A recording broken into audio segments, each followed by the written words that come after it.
saying anything over their heads, please tell me. Окей. Я вижу, что сегодня дети младше возрастом, поэтому если я что-то скажу не соответствующее их возрасту, пожалуйста, скажите мне об этом. Okay. Agyanam timirandasya Gyananjana salakaya Chaksurunmilitam yena Tasmai Sri Gurave Namah Gurave Gaurachandraya Radhikaya Twadalaye Krishnaya Krishna Bhaktaya Tadabhaktaya Namo Namah Yang pravrajantam anupetam apeta krityam Dvaipayano virahaka juhava Putreti tanmayataya Taravo banedus Tang sarvabhuta hridayam Munimanatosmi Bhaktya vihina aparada lakshay Chiptasya kamadi tarangamadye Kripamai tvam sharanam prapadyam Brinde namaste charanarvindam Tavaivasmi na jivami tam vina iti vigyaya radhe tam nayamam charanantike. First I offer my unlimited obeisances in the dust of the lotus feet of my most worshipful Diksha Gurudev, Nityalila Pravishta Om Vishnu Pad, Astotra Sat Shri Srimad Srila Bhakti Vedanta Swami Prabhupada, and the same unlimited obeisances in the dust of the lotus feet of my most worshipful Shiksha Gurudev, Nityalila Pravishta Om Vishnu Pad, Astotra Sat Shri Srimad Srila Bhakti Vedanta Narayan Goswami Maharaj, and all of our Gaudiya Guru Varga. Прежде всего, я кланяюсь в пяти лотосных стоп своего Дикши Гуру и Нитьялила Правишта Ом Вишнупад Асатара Шата Шри Шримад Бхакти Веданта Свами Прабхупад Махараджа, а также в пяти лотосных стоп своего Шикша Гуру Нитьялила Правишта Ом Вишнупад Асатара Шата Шри Шримад Бхакти Веданта Нараяна Госвами Махараджа, а также всей своей Гаудия Гуру Варги. Okay, so I see some beautiful children here. Я вижу здесь прекрасных, красивых детей.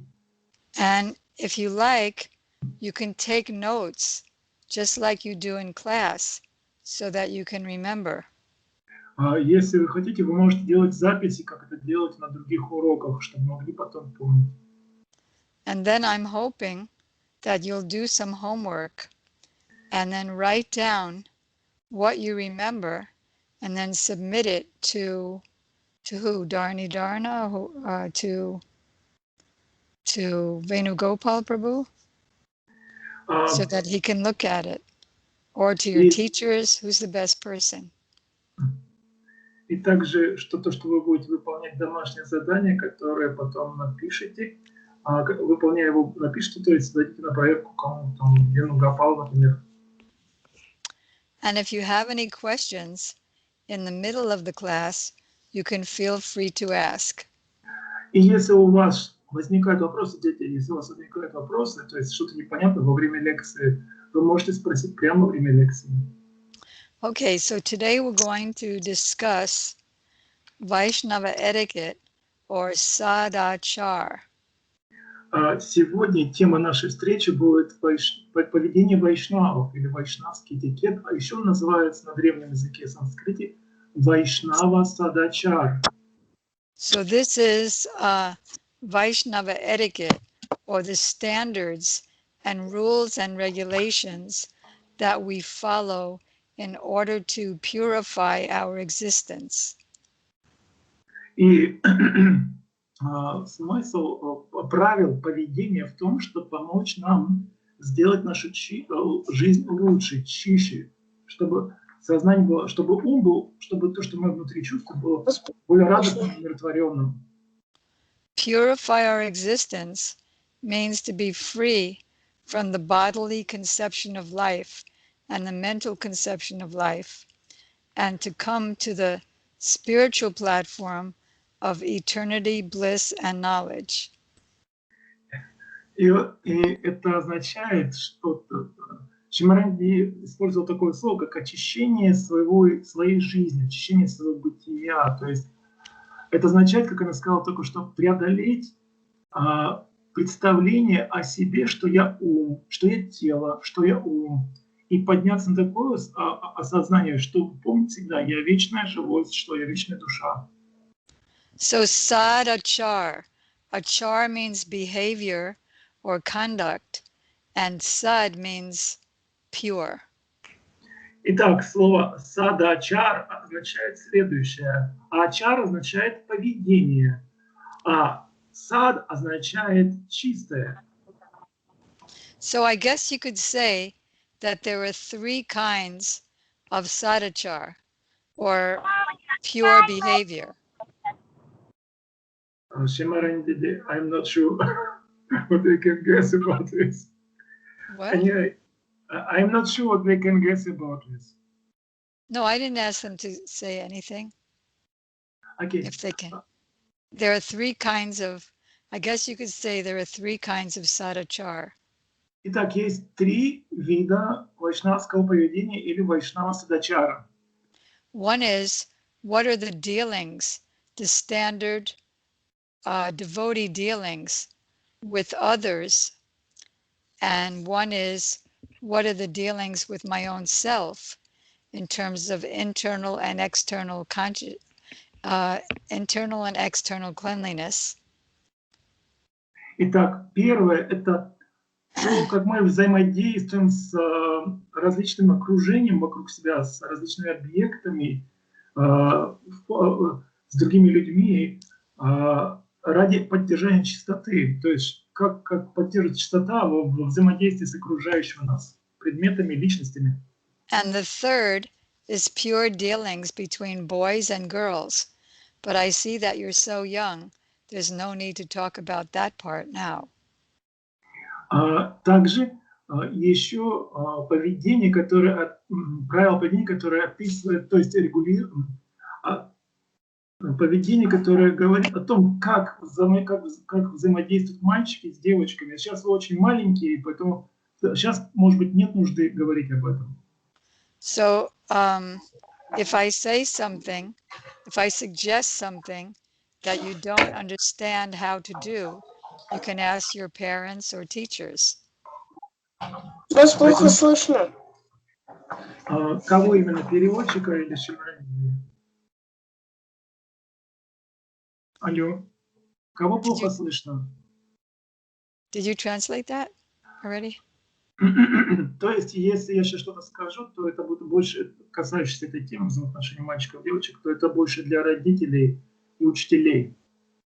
So there's two kinds of cleanliness, internal and external.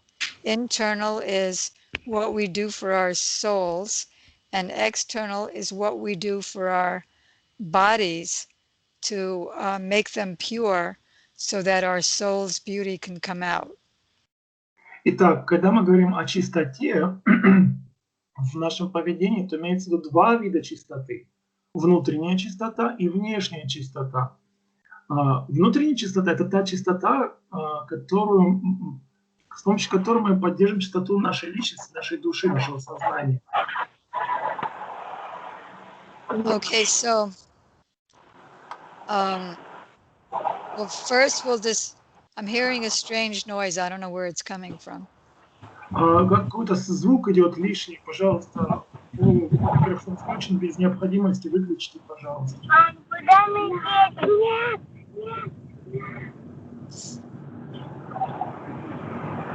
Куда мне?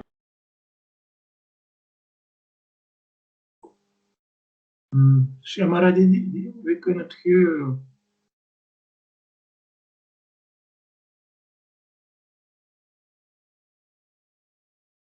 Muted Ввести у me. нас... Yes, Can yes, you hear me now? yes, yes. Okay, good. All right, so there's two kinds of cleanliness, internal and external. Internal is for our soul directly to come out in its full beauty of eternity and bliss and knowledge. And external is to clean our bodies so that our bodies become good vehicle for our internal development. Мгм. Итак, мы говорим о чистоте. Чистота бывает двух видов. Внутренняя и внешняя. Внутренняя – это означает, мы говорим о чистоте нашей личности, нашего сознания, нашей души. Так, чтобы она проявила себя во всей своей красоте, со всеми своими лучшими качествами. А внешняя чистота – это чистота, которая, с помощью которой мы заботимся о своем теле, как о носителе этой личности, этой души, нашей личности. External consciousness, or our dealings with our own body, is to bring us to the mode, the cleanliness is to bring us to the mode of goodness. Внешнее сознание означает, когда мы имеем дело с нашим окружением и поддерживаем то есть ведем себя таким образом, чтобы это поддерживало чистоту внутреннего сознания. То есть то, что нас приводит к благости. There are three modes of nature: goodness, passion, and ignorance. Goodness elevates us to pure life. Passion makes us full of anxiety and greed and all kinds of harmful things. And ignorance makes us just like a vegetable or an animal. Итак, природа, которая нас окружает, может воздействовать на наше сознание следующим образом. Она может воздействовать на нас благостью. То есть, когда мы в благости, мы ощущаем умиротворение, радость. Когда действует страстью, мы испытываем беспокойство, нервозность, все время желание что-то сделать. А невежество, в этом состоянии мы больше похожи на беспомощные овощи, беспомощных овощей. So we want to do activities for coming to the mode of goodness, because only from goodness can we approach spiritual life or transcendence. Итак, о поведении описано в правилах вайшнавов таким образом, чтобы помочь нам в нашей повседневной жизни, во внешних каких-то действиях, ситуациях подняться до состояния благости, то есть такого воздействия материальной природы, которое помогает нам освоить духовную науку. Okay, so we'll do external first. И сначала разберем внешнюю чистоту. Srila Prabhupada was telling that when he was with his children, if his children wanted to take breakfast, he would say to them, "Did you brush your teeth already?" And if they said yes, then he would say, "Okay, then you can take breakfast." So first thing in the morning externally is to brush our teeth before eating or drinking anything. Итак, сначала поговорим о внешних правилах, описывающих внешнее поведение, поддерживающих внешнюю чистоту. Шрила Бхактивинода Свами Прабхупада часто спрашивал детей, которые хотели принять утром позавтракать утром. Он спрашивал: вы уже почистили свои зубы? Вот. Если кто-то говорил да, он говорил, тогда он может позавтракать. Если нет, то он говорил, прежде чем что-либо пить, кушать, утром нужно обязательно почистить зубы. Throughout the night, toxins collect in the mouth. So if we drink anything, water or anything, or eat anything, then the toxins go back into the body. So if we brush our teeth first, then the toxins come out, and then the drinking and eating will be beneficial. Зачем нужно чистить утром зубы? За время сна ночью тело выделяет много ядовитых, нехороших веществ, которые оседают на полости рта, внутри, на зубах, на языке. И если не почистить зубы, то вместе с водой из пищи это вновь попадет внутрь тела и принесет вред. Поэтому утром сначала надо почистить зубы, прополоскать рот, чтобы все это вышло. And I learned this from Prabhupada when I was just brand new, to not blow on a candle on the altar to put it out, but to put it out like that, because he said the mouth is a dirty place where so many things are coming and going. So we don't want to blow on a candle, we don't want to lick an envelope, but we put the water on by some other way. И еще Шрила Прабхупада учил, никогда не задувайте пламя свечи или лампады, то есть не дуйте на них из рта, потому что рот является местом, в которое очень много всего входит и выходит. Там очень много чего, что относится к категории нечистого. Поэтому пламя свечи или лампады надо задувать ладонью, как показалось только что Шьямарани. Не нужно использовать слюну как жидкую, как ту жидкость, которая там что-то там намазать, там что-нибудь, нарисовать. Это тоже нехорошая привычка. After eating, after honoring prasadam, we immediately wash our hands before touching anything, and we only use our right hand. И сразу же после того, как мы покушали, первое, что нужно сделать, это помыть свои руки, и только потом касаться чего-либо. Нельзя касаться непомытыми руками, они считаются тоже после принятия, после того, как мы покушали, считаются нечистыми. И когда мы кушаем, надо пользоваться правой рукой. Prabhupada said that the right hand represents the superior spiritual energy, and the left hand represents the inferior material energy. Шрила Прабхупада говорил, что правая рука олицетворяет или символизирует в нашем теле высшую духовную энергию, силу, духовную силу, а левая рука символизирует подчиненную, младшую материальную энергию. Once Prabhupada was handing us prasadam. You know how they give out prasadam during darshan? So one of us put out our left hand, and Prabhupada said, no, right hand. The left hand represents the inferior material energy.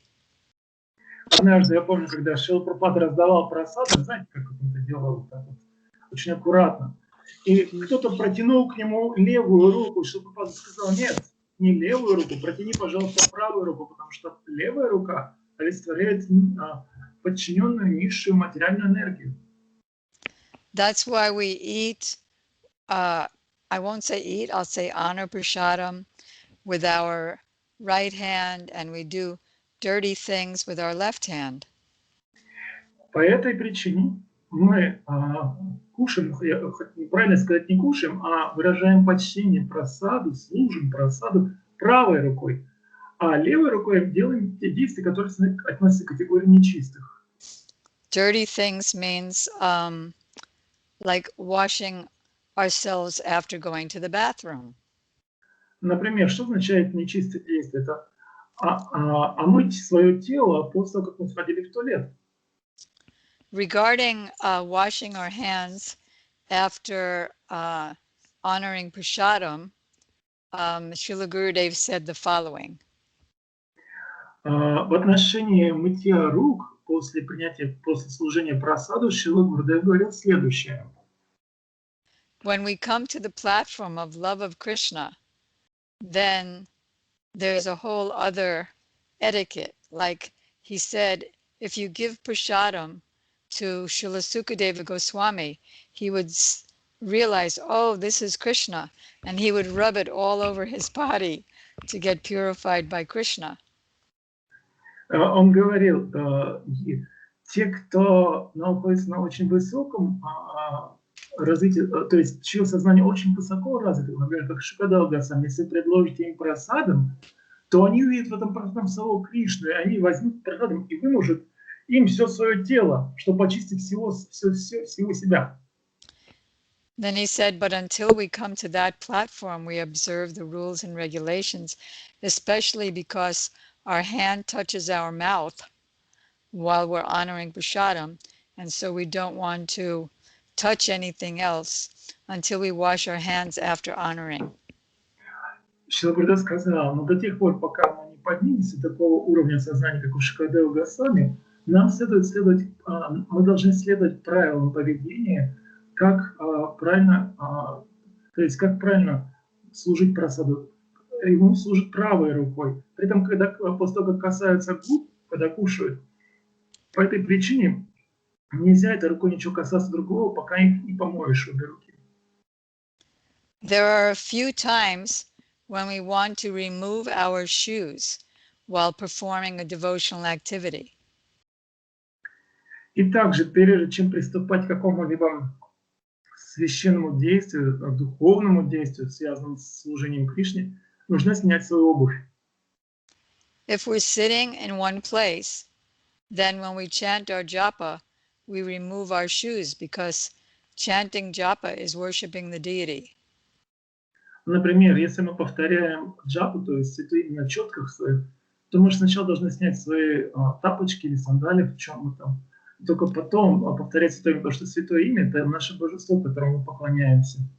If we're walking around in the street or something, then of course we don't want to take off our shoes. But when we're sitting inside somewhere, we can do that. Конечно, если мы в это время гуляем на улице, то это не получится сделать. Но если мы сидим у себя дома, то это будет правильно. Similarly, when we offer obeisances to other devotees or to Guru, we take off our shoes. Также, когда мы кланяемся нашему учителю или вайшнавам, святым людям, мы также это делаем, сняв сначала обувь. When we honor prasadam, we take off our shoes and keep them at a distance from us. Когда мы служим прасаду, мы также снимаем свою обувь и ставим ее на определенное расстояние. The reason is that shoes are dirty, and where all of these above mentioned activities are like worshiping the deity, so that we want to be clean and pure for that activity. Почему мы это делаем? Потому что обувь, по которой мы ходим по земле, нечистая, поэтому мы отставляем подальше от себя, чтобы выразить должное почтение, то есть поклоняться прасаду либо святому имени. When speaking of the japa beads, we always want to keep them in a clean and pure place. Если мы будем говорить о нашей джапамале, то есть о четках, на которых мы повторяем святое имя, то их нужно всегда держать в чистом, хорошем месте, то есть выражать должное почтение четкам. Because the japa beads are Krishna and the gopis. Потому что четки – это Кришна и Гопи. The head bead, the big part of the head bead is Radha, and the small part is Krishna. Потому что большая бусина, big bead is Krishna. Krishna and Radha. Krishna Radha. The head bead has two parts. It has a big part and a little part. So the big part is Radha and the small part is Krishna. И вот на четках есть одна большая бусина, главная. Это бусина Кришны. В ней вот большая часть и маленькая такая часть на этой большой бусине. Маленькая часть – это Кришна, большая часть – это его сила, это Шримати Радика. The beads,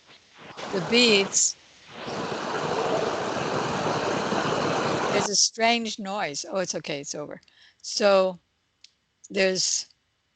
on the beads, there's the big bead side and the small bead side. So on the big bead side, the first 8 beads represent the 8 principal gopis. И как устроены четки? Там 108 бусинок, начиная с больших бусинок и заканчивая постепенно все меньшими бусинками. И первые 8 бусинок отделены узлом. Эти 8 бусинок символизируют 8 главных подруг Шримати Радики, 8 гопи. And the 108 beads represent so many things. Like Prabhupada said, it represents the 108 Upanishads, but also it represents the 108 principal gopis. Эти 108 бусин на четках, Шрила Прабхупада говорил, символизируют 108 главных Упанишад, а также 108 главных гопи, девушек в Раджи. And the knots on the beads represent, Gurudev said, the gopis' ecstasies of love for Radha and Krishna. Notes between beads. What? No, you told no. The knots means not the thread, but like, you know, when you cut the tulsi bead, it has these brown kind of knotty looks like you see in a tree. Understood. Is what does it mean? The emotion. Okay, and so regarding, Prabhupada said that the beads represent the 108 Upanishads, which are ancient Vedic scriptures compiled by Vyasadeva, Krishna's literary incarnation. So he said if you chant one good round, pure round, then you surpass all the knowledge of the 108 scriptures known as Upanishads. Итак, а также вот на бусинках могут быть такие узорчики, то, что они сделали из дерева, и вот эти узорчики символизируют чувства, переживания девушек Браджи. И также Шрила Прабхупада говорил, что так как эти бусины символизируют 108 главных Упанишад, то тот, кто повторит хотя бы один круг Харе Кришна Махамантры чисто на этих бусинах, он получит все знание, которое содержится в этих 108 Упанишадах. And we always want to keep the bead bag, the beads in the bead bag, and the bead bag in a clean, pure place. И также нужно хранить четки не только в чистом мешочке, но и сам мешочек хранить в чистом месте. So, Shripad Bhaktivedanta Madhav Maharaj once explained in a lecture that when he first joined the Mat, he learned 3 prayers before japa and 3 prayers after japa. Наш Шрила Бхактивиданта Мадхав Махарадж говорил, что он выучил наизусть 3 стиха, которые повторяют перед повторением джапы, то есть перед повторением Харе Кришна Махамантры на четках, и после повторения Харе Кришна Махамантры на четках. And that we can discuss in the section called internal cleanliness. И это мы можем с вами обсудить, когда перейдем к обсуждению правил ради поддержания внутренней чистоты, то есть чистоты сознания. So when we're finished with our japa for that particular time, before uttering the 3 prayers after chanting japa, we put the japa mala on a clean, pure place. И вот прежде чем произнести эти 3 стиха после повторения джапы, мы кладем сначала свои четки в мешочки в чистое место, и только потом произносим 3 стиха. So if we're helping to cook in the kitchen, cooking for Radharani and Krishna in the kitchen, we're assisting our Gurudev, who's assisting Radharani in the kitchen. Когда мы готовим на кухне, нужно помнить, что мы готовим это совершает таким образом мы служим Шри Радхе и Кришне, и мы служим под руководством духовного учителя. So we want to have clean clothes when we're doing that.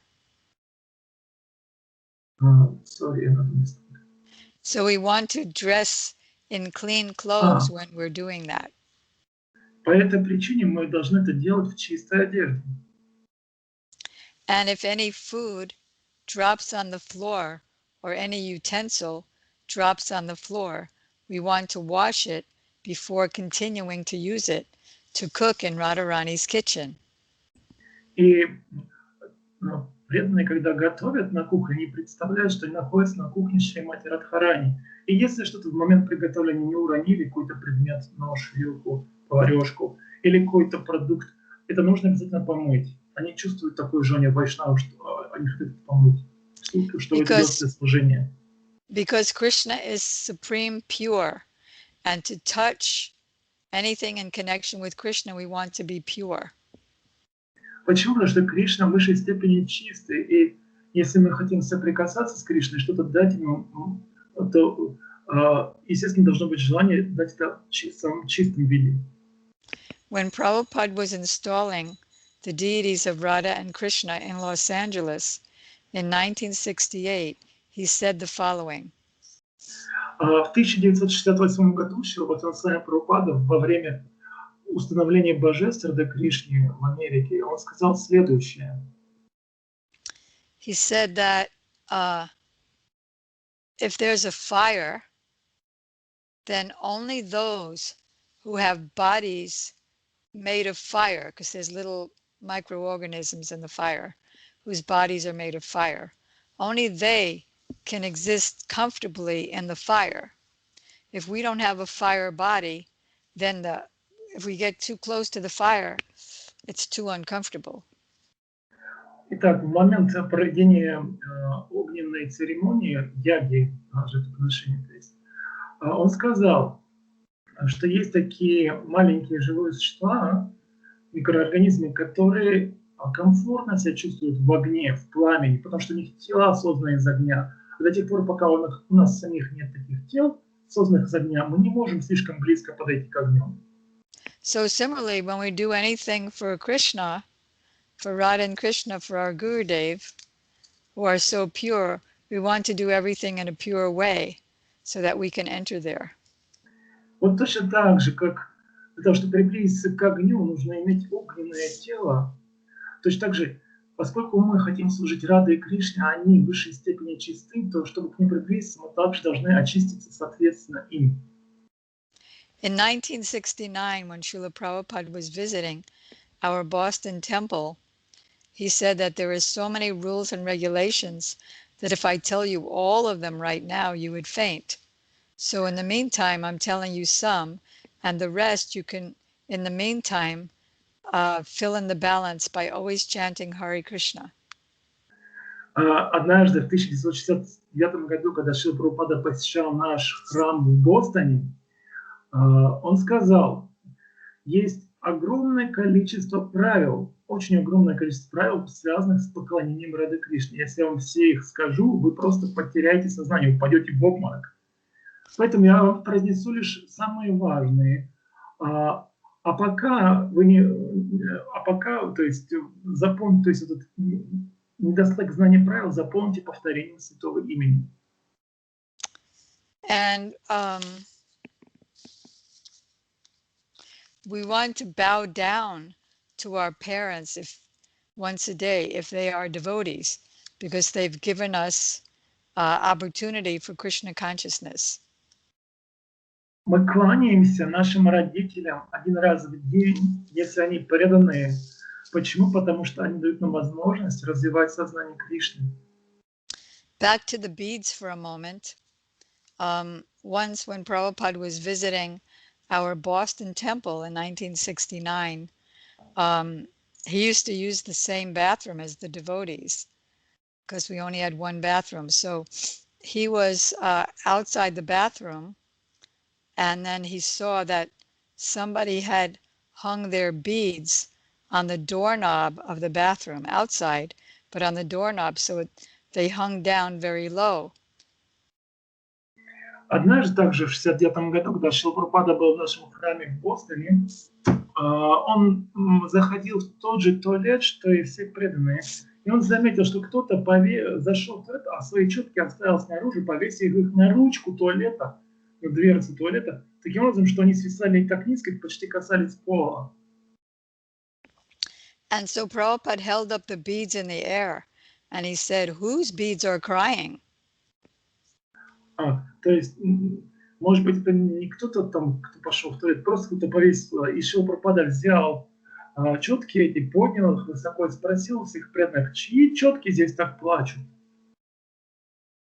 So after taking prasadam, we want to wash our place, the place where we ate, and our hands, and our mouth. После того, как мы послужили прасаду, мы моем пол или место, где мы принимали прасаду, руки и полоскаем рот. And those are all activities to bring us to the mode of goodness. Cleanliness is in the mode of goodness, and dirtiness is in the mode of ignorance, and ignorance brings down our consciousness. И вот эти вот простые правила, которые я писал, приводят нас к внешней чистоте, помогающей нам поддерживать сознание в благости, в то время как нечистота опускает сознание в невежество. And if our consciousness is down, then we can't think straight. We can't think about Krishna or А, Guru or anything. а если сознание осквернилось, то есть наполнилось нечистотой, то тогда не получится думать о Кришне, думать о духовном учителе, то есть быть в сознании Кришны. Now we're running out of time, so I'll just say one or two things about internal cleanliness. И поскольку время неумолимо уходит, поэтому я хочу сказать что-то о внутренней чистоте, поддержании внутренней чистоты. It's very beneficial for our clarity of mind to read every day from Prabhupada's books, Gurudev's books, any pure devotees' books, and then repeat them to whoever we see. Oh, Mom, did you hear what I just read? Let me share that with you. You'll love it. Вот для поддержания внутренней чистоты, то есть чистоты нашего сознания, благодаря которому мы будем чувствовать себя счастливыми, умиротворенными, и наша мысль будет ясной и чистой, очень благоприятно ежедневно читать что-нибудь из книг Шрилы Прабхупады или нашего Шрила Гурудева Ачарьи.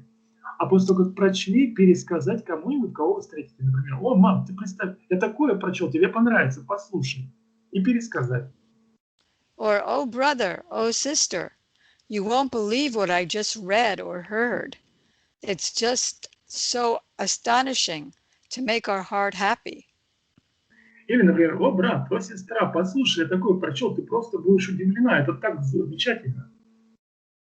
So next time we can get into more of the principles of internal cleanliness. А в следующий раз мы больше поговорим о правилах поддержания внутренней чистоты, то есть чистоты сознания. And now I'll ask if there's any questions or comments. А теперь, пожалуйста, ваши вопросы, дополнение, что-то кто-то может сказать.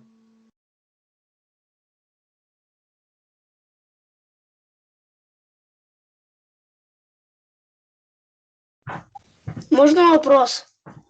Да? Представьтесь, пожалуйста. Скажите, как вас зовут, а потом вопрос.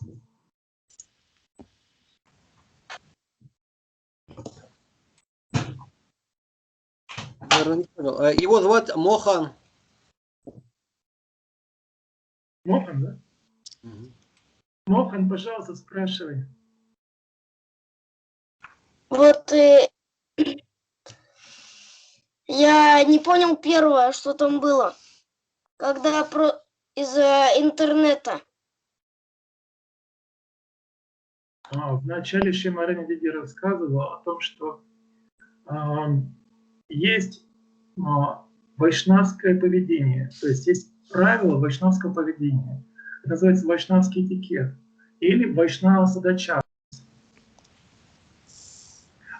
He told, Mohan told, due to some problems with the internet, he not understand the beginning of your presentation, and I just repeated the essence about what does it mean Vaishnava Sadachar and about external and internal purity.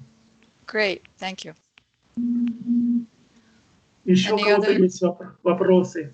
Вопросы еще есть, пожалуйста. Не стесняйтесь, пожалуйста, если непонятно. Мои поклоны, это Туласи Даси.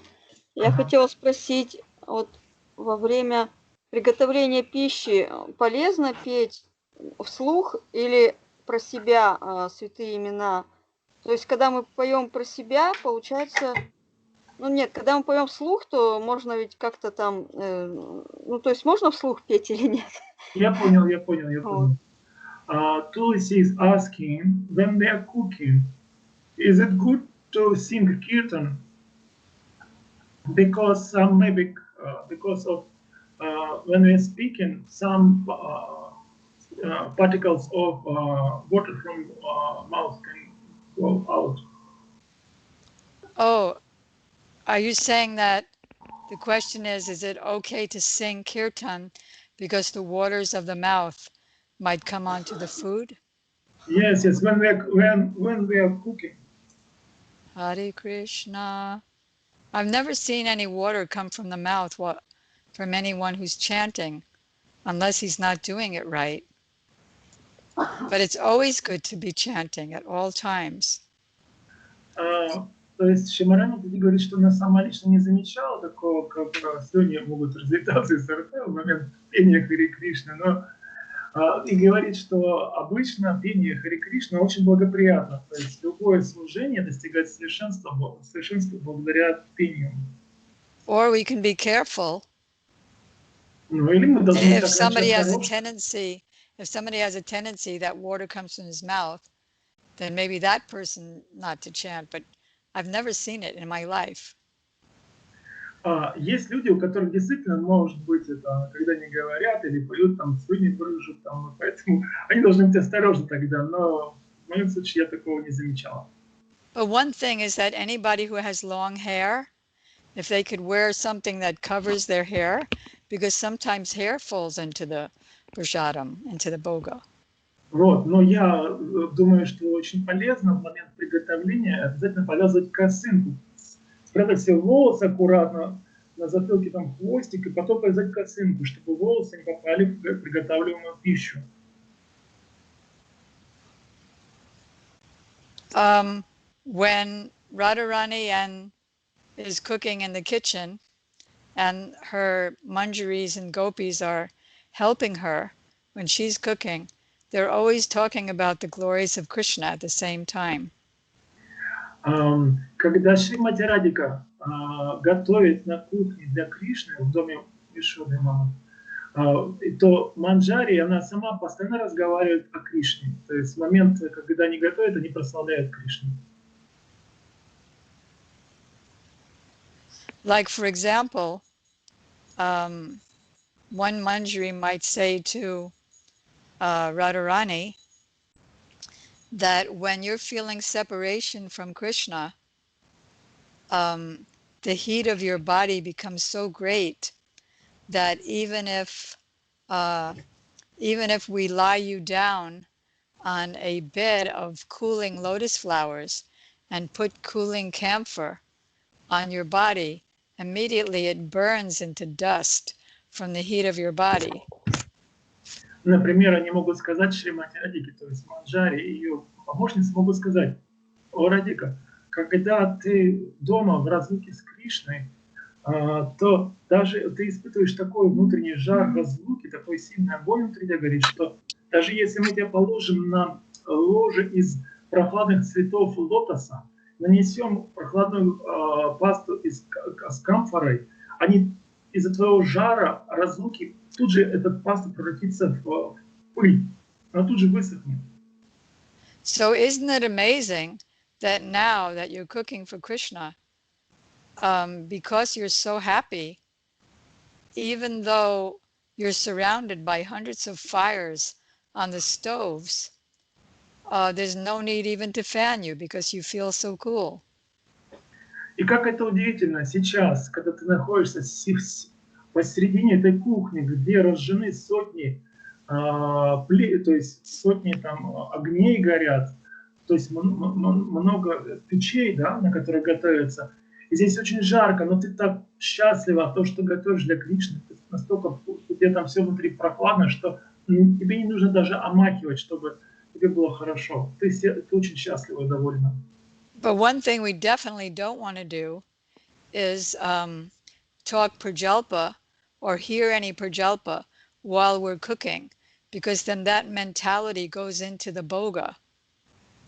Но что мы точно не делаем, когда готовим, мы не слушаем и не рассказываем о чем-то постороннем, не связанном с Кришной, не разговариваем на мирские темы, то, что обозначено словом праджалпа. Потому что эта энергия этих никчемных разговоров войдет в эту пищу.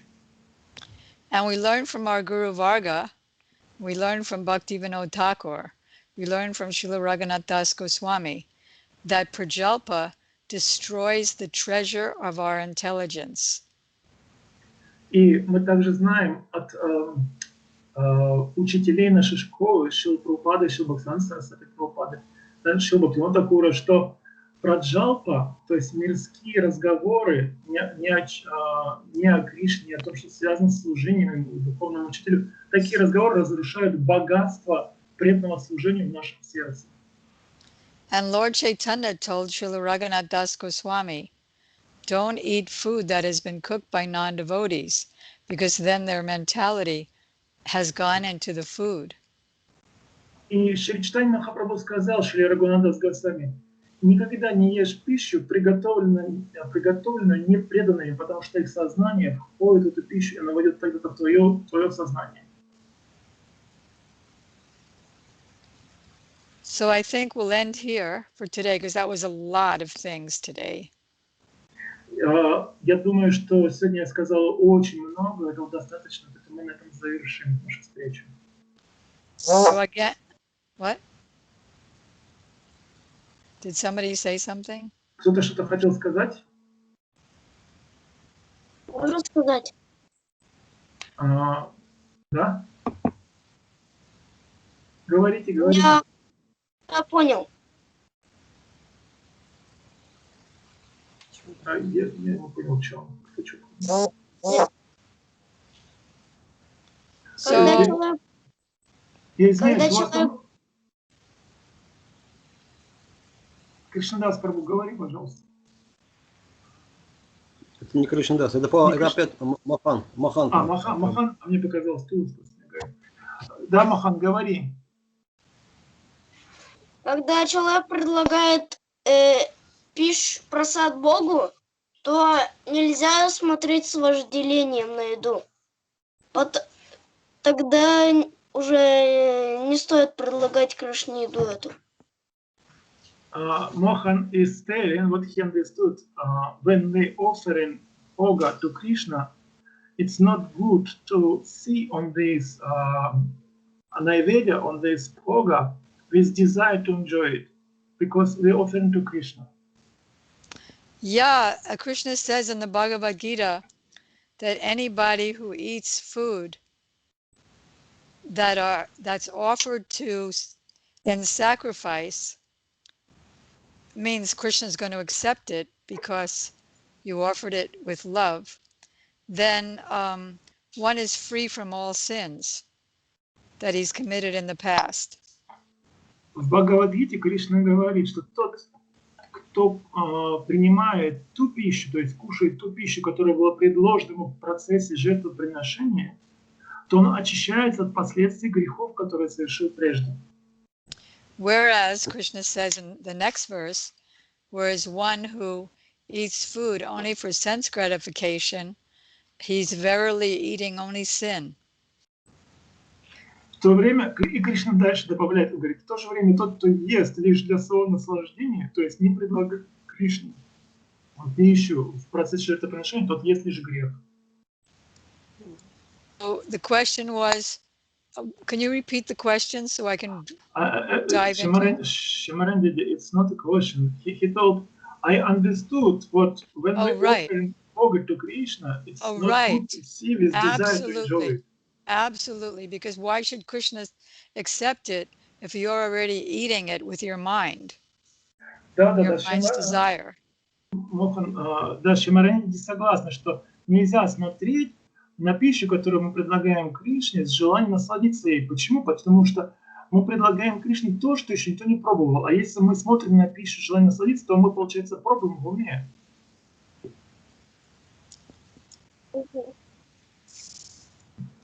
Very good. Good comment. Хорошо, очень хорошо. Okay, so we're going to end here. It's now an hour. And so we'll see you next time. And thank you for being there. I just want to ask the kids, did what I say, did it resonate with you? Was it like over your head? Was it too much? Я хочу спросить людей, которые слушали, это было сложно для вас? Это было слишком много для вас? Пожалуйста, ответьте, прежде чем я с вами прощаюсь сегодня. Для меня это было норма. Мохан говорит, Мохан is telling for him it's okay. А как другие? Мне это было интересно и нормально. А тебя как звать? Миша. Misha. One boy, Misha, he is telling, for him it was interesting. Good. And the children look so adorable.